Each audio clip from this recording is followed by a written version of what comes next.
కోసం జగన్ ఎత్తిన జెండా వైఎస్ఆర్, జనం కోరిన జగన్ ఇచ్చిన ఎజెండా వైఎస్ఆర్.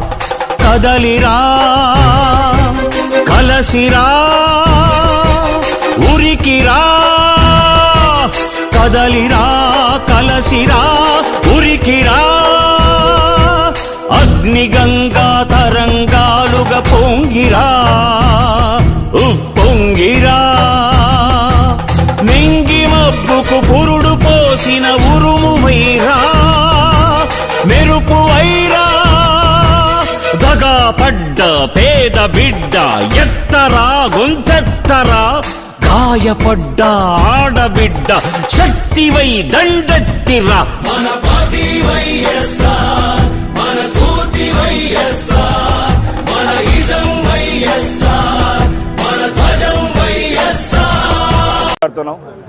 రాష్ట్రం అంతా కూడా ప్రతి గుండి కూడా మాట్లాడుతుంది. ఏం మాట్లాడుతుంది? ఇంత అన్యాయమా, ఇంత అన్యాయమా, ఇంత అన్యాయమా, ఏంది ఇది? జగన్మోహన్ రెడ్డి గారు ఎగ్జామ్స్ పెట్టారు, అప్పట్లో ఎన్నైనా రాసి ఉంటారు, అయినా కూడా మీరు రాయలేదంటే ఎంత నిజాయితీగా ఉంటే మైనస్ లేకపోయినా రాస్తారు. అసలు మైనస్లో కూడా చూపించేదానికి ఆస్కారం లేకుండా మీరు ఉన్నారు. జగన్మోహన్ రెడ్డి అన్ని లక్షల ఉద్యోగాలు ఇస్తే మీరు ఈరోజు చాలామందికి జాబులు వచ్చినాయి. ఓకే, వచ్చిన వాళ్ళ గురించి మేము మాట్లాడటంలా, కాకపోతే ఎవరైతే నష్టపోయినారో, ఎవరికైతే అన్యాయం అయిందో వాళ్ళ గురించి సపోర్ట్ చేస్తున్నాం, అంతే కదా. ఇప్పుడు తుఫాన్ వస్తుంది, తుఫాన్ వచ్చి ఎవరు ఇల్లు కొట్టుకొని వాళ్ళకి న్యాయం చేస్తావా? తుఫాన్లో కొట్టుకోకుంటుండే ఇళ్ళకి న్యాయం చేస్తావా? కొట్టుకోపోయిన వాళ్ళకే మనం చేస్తాం, అంతే కదా.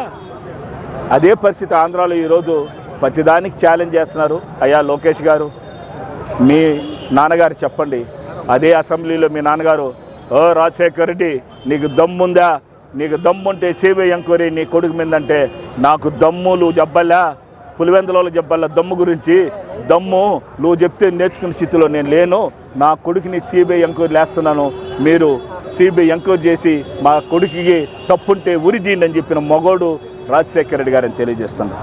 ఈరోజు పక్క రాష్ట్రాల్లో మనం చూసాం, సీఎం గారు ఉన్నప్పుడు వాళ్ళ కొడుకు కూడా ఈరోజు చేసిన అన్యాయాలకి జైలుకి పోయినారు. నార్త్ ఇండియాలో జరిగింది. దానికి మీరేం సమాధానం చెప్తారు? ఈరోజు మీ కొడుకుని ఉప్పు నిప్పు అంటున్నారు కదా, ఉప్పు నిప్పు అంటున్నారు కదా, ఉప్పు అంటున్నారు కదా. ఈరోజు మీ కొడుకు దగ్గర నుంచి మాకు మీరు లెటర్ సిబిఐకి రాయండి, నా కొడుకు చాలా పవర్ఫుల్, నా కొడుకు చాలా ఉప్పు లాంటోడు, నిజాయితీ పరుడు, అసలు సత్యహరిచంద్రుడు పక్కింట్లో ఉన్నాడు నా కొడుకు అని చెప్పి మీరు ఓపెన్ ఛాలెంజ్ చేసి సిబిఐకి ఇండి. మీదే సిబిఐ, సెంట్రల్ గవర్నమెంట్ ఉంది, బీజేపీ ఎవరు మీ చేతిలో ఉన్నది, మీ దయాజాస్తుల మీద బతుకుతుంది బీజేపీ. ఈరోజు మీరు సిబిఐకి ఇండి, తప్పులుంటే వాళ్ళు ఇస్తారు, లేదంటే మేము కూడా అప్పుడు కూడా అయ్యా సరేలేప్ప మేము చేసింది ప్రజలే చూసుకుంటారని చెప్తాం. కాబట్టి తైక్యమంటే తొడలు కొట్టేది, తైక్యమంటే రా రా తేల్చుకుంటున్నది ఈరోజు చెప్తా ఉండా. అయ్యా బోండా ఉమ్మగారు ఏ రౌడీజం అనుకుంటున్నామో, మైసూరు పాకులో మైసూరు ఉండదు, మైసూరు బోండాలో మైసూరు ఉండదు, అర్థమైందా? విజయవాడలో బోండా లేదాడా, చాలామంది ఉన్నారు. ఒళ్ళు దగ్గర పెట్టుకొని మాట్లాడేప్పుడు ఏదో ధ్వంసం చేసింది, ఇది కల్చరా చేసేది చంద్రబాబు నాయుడు గారు. నువ్వు అన్నావు కదా నేను వస్తే టెక్నాలజీ, ఇదే టెక్నాలజీ, రౌడిజమా? నోటుకు వస్తే అమ్మ అక్క మాట్లాడేది టెక్నాలజీ. మనం ఏ గవర్నమెంట్లో ఉన్నాం, ఏ యుగంలో ఉన్నాం మనం? దీక్షలు చేస్తుంటే కొడుతున్నారండి వచ్చి ఆడైనా. అయ్యా పొట్టి శ్రీరాములు చూశారయ్యా, 52 సంవత్సరాలు, ఎంత 52 రోజులు, ఎన్ని రోజులు చేసింది? 54 రోజులు. ఆ రోజు చంద్రబాబు లాంటి ఒక మీడియా సోదరు ఉండేవాళ్ళు సెంట్రల్ గవర్నమెంట్కి. అప్పుడు ఈయన చాలా సీరియస్గా ఉంటే ఏం రిపోర్ట్ పంపించారు తెలుసా? చాలా యాక్టివ్గా ఉన్నాడు పొట్టి శ్రీరాములు గారు, ఆయనకేమి కాదు, ఆయనంతా ఉత్తుత్తు దీక్షలు చేస్తారని చెప్పి సెంట్రల్ గవర్నమెంట్కి అర్జిచ్చేసి, ఇప్పుడు ఎట్టున్నది మీడియా, మన ఆంధ్రాలో మీడియా, అటువంటి మీడియా అప్పుడు ఉన్నింది, అర్జిచ్చేసి పంపిస్తే లాస్ట్ టైం చనిపోయినాక ప్రధానమంత్రి ఏంది ఇది, నాకు కూడా తప్పుడు రిపోర్ట్లు ఇచ్చారన్నారు. అప్పుడు చంద్రబాబు లాంటి మనుషులు సెంట్రల్లో ఉండే తప్పుడు రిపోర్ట్ ఇస్తే ఆయన చనిపోయాడు.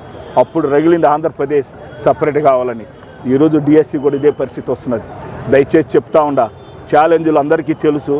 దయచేసి మీరు ఎంతసేపు అయినా వైఎస్ఆర్ పార్టీ వాళ్ళ మీద కేసులు పెడితే తగ్గుతారనుకున్నారు. మీరు చూసారా రాష్ట్రంలో ఎన్ని కేసులు పెట్టారు, ఇప్పుడు ఎంతమంది యాక్టివ్ అయినారు? అది ఆగదు. ఆంధ్రప్రదేశ్ జనాలు ఏం చూస్తారు తెలుసా? ప్రశాంతత చూస్తారు. ఆంధ్రప్రదేశ్లో ఏం చూస్తారు తెలుసా? అభివృద్ధి చూస్తారు. ఈరోజు నేను ఓపెన్ ఛాలెంజ్ ఇస్తున్నా మీకు, మీ కుటుంబానికి. మీకు రాజధాని కట్టే ఛాలెంజ్ ఉంటే మేము కట్టాం కొన్ని వేల బిల్డింగ్లు, మీరు కట్టండి అని మేము కూడా అంటున్నాం. కానీ మీకు ఒక సలహా ఇస్తుందా, ఇది అందరూ మీడియా వాళ్ళందరూ ఉండారా?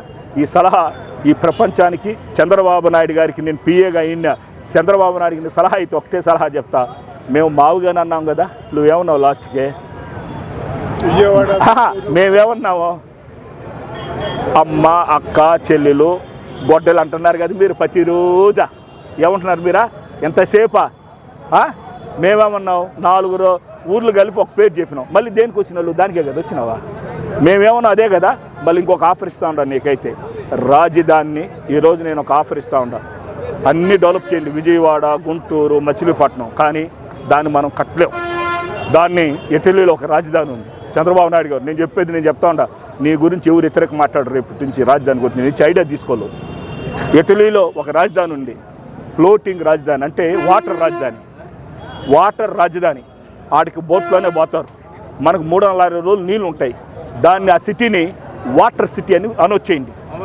అమరావతిని వాటర్ సిటీ అని అనౌన్స్ చేయండి. మసూద్ చెప్తున్నాడు ఈ మాటగా నువ్వు రేపు నుంచి సోషల్ మీడియాలో పెట్టండి. 190 మంది కానీ సపోర్ట్ చేయకపోతే నేను మళ్ళీ రాజకీయంగా కూడా సపోర్ట్ చేయను. నేను నిలబడను 90%. ఎందుకని? దాన్ని వాటర్ సిటీ చేయండి. ఇటలీలో ఒకటి ఉంది. ఎంత వస్తుంది తెలుసా? సంవత్సరానికి 10,000 కోట్లు వస్తుంది. ఎంత వస్తుంది ఆదాయం? టూరిజం 10,000 కోట్లు వస్తుంది.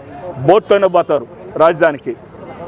ఆడగడ ఏమున్నా కూడా బోట్లోనే పోయి బోట్ సిటీ అవుతుంది. ఇది రాజధాని డెవలప్ చేద్దరు. ఇవన్నీ బిల్డింగ్లు కట్టండి, ఇదంతా బిల్డింగ్లు కట్టండి. ఏది విజయవాడ, గుంటూరు అంతా దాన్ని వాటర్ సిటీ, సిటీ అని పెట్టండి, వాటర్ సిటీలో పెట్టండి.